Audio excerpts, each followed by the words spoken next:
A e dini se njerëz modern kanë jetuar në Kosovë që para 60.000 vjetësh?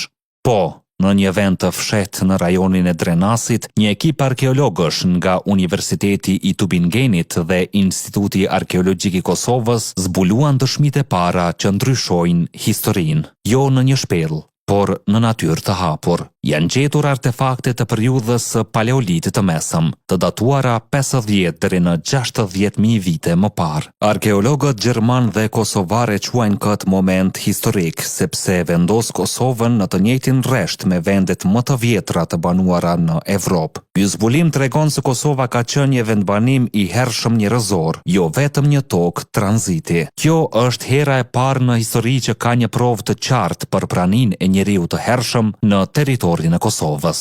Një dëshmi që tregon se kjo tokë nuk ishte vetëm rrugë kalimi, por vend ku njerëzit jetonin dhe krijonin. Ky është një kapitull i ri për Drenasin dhe për të gjithë ne. Komentoni se çfarë mendoni për këtë zbulim epik. Ne jemi histori epike, aty ku e kaluara rilind.